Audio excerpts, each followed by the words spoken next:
shit's in the safe. Got me a spot out the way. Nigga just tryna be safe. Let's get to sports talk. I still don't believe so, but I want to say a couple of things. First of all, with that particular play, the highlights that they showed there, Max, first of all, I want to applaud Giannis Antetokounmpo, the Greek freak, for just being classy, for being somebody that's about keeping his head on straight and doing what he has to do. This is no skinny punk that we're talking about here. This is a guy that gained over 50 pounds of muscle since his rookie year in the national. Wouldn't matter if he was skinny and didn't have the muscle. Right. There's no punk in that guy. No punk in that guy. But I want to say this. I want to give a special shout out to Blake Griffin. It's nice to see you. You've disappeared for quite some time. We haven't seen you. You finally made, video. You finally made a highlight reel for a reason with the 8 and 14 Bucks. I still feel bad for my man Dwayne Casey, who I think should have been coaching the Toronto Raptors to a championship last year instead of Nick Nurse, even though Nick Nurse did a fabulous job. 8 and 14 Pistons. Yeah, the Pistons are 8 and 14, but I want to give a shout out to Dwayne Casey. I feel bad for him for having to be in Detroit. He's got Blake Griffin. He's averaging 18, but he's not the same, and it's nice to see him relevant for a reason. Now, back to Milwaukee. I love what I'm seeing. Budenholzer is just such a phenomenal coach. The Greek Freak is such a phenomenal player. And I know they've got, the number one offense in basketball.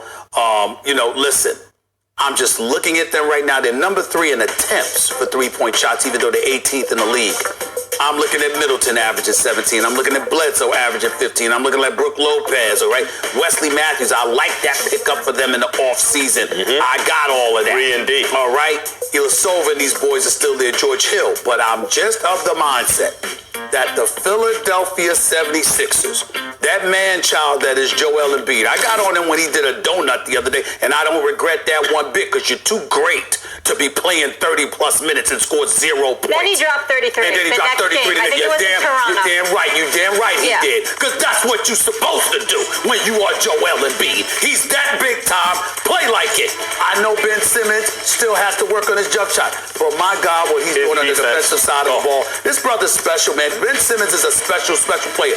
I would actually potentially pick the Sixers to win the championship if J.J. Redick was still there because he's that big of a shooter to me, and I love me some J.J. Redick. But I'm telling you right now, when I look at the Eastern Conference, I just get the feeling it's still Philadelphia. I see the Greek Freak coming. Yeah. It's starting to scare me. I'm starting to think it. Philly could win it only if they figure out who's going to be their closer. Because in a playoff game, it's going to be tighter. It ain't going to be no blowout. It might be a blowout here and there, but some game it's going to be closer. Who is going to close the game out? They still got to figure out their perimeter shooting. They still got to figure that out. Like, they can potentially win a championship. They probably can win one this year. If they figure that out. They going to figure it out because they still got a long season to go. Once they figure out everything, Philly going to be right on track. Tobias Harris he going to shoot arguably better than he been this season. It's a long season, so he going to put everything together.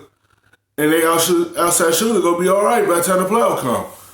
And with Giannis, it just can't he shoot the basketball in the playoff? Can he bring everyone out of the paint so he could drive and dominate his strong suit? If that's the only thing he can do in the playoffs, they gonna force him to shoot. Can he be consistent of just making a few shots to bring everyone out so he could be able to do what he do best, and let's go to the paint and dominate? But I'm holding on to the Philadelphia 76ers because of Embiid, Simmons. Not your heart? No. I'm holding on to it. You almost got all the way there. That wasn't your heart. You almost got all the way there. You'd pick Philadelphia to win the whole thing, not if they still had J.J. Redick, if they still had Jimmy Butler. And Jimmy Butler is in Miami.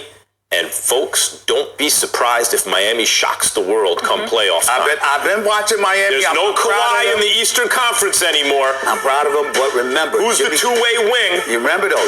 You're looking at a player. I'm thinking Jimmy Butler in concert with Tobias Harris. It took a little bit away from both of them. So what we're seeing from Jimmy Butler now, let me tell you something right now. There's nobody in his way in Miami. It's his team. And in Philadelphia, that would never be the case with Embiid. Well, in Philly, if it were Simmons' team and they designed it around him the way they designed the team. That's why Butler in Miami. That's why Butler didn't want to stay in Philly.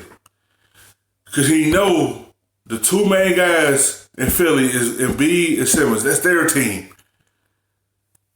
He didn't want them to be like that. He wanted to be his team, a team that's built around him, and prove that he can lead a team in a championship.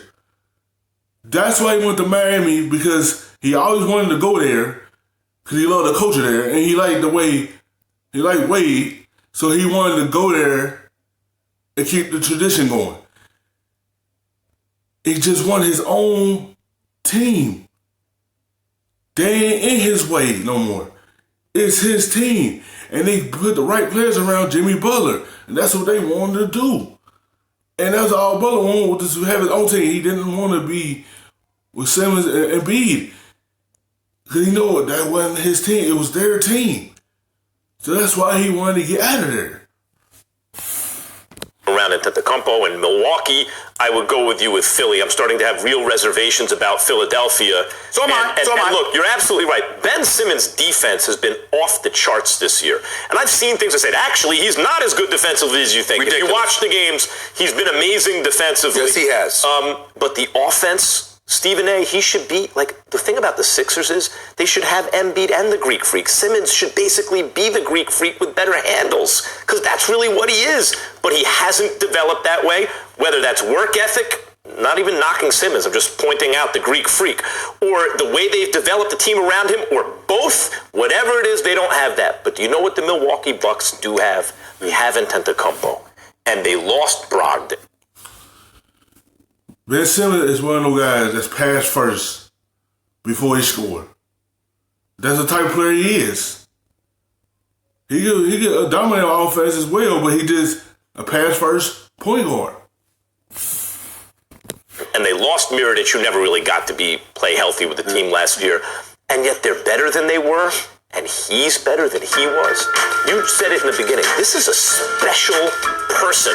The way when you see Lamar Jackson, it's not just that Lamar Jackson can run fast and is accurate from the pocket and all the read defenses.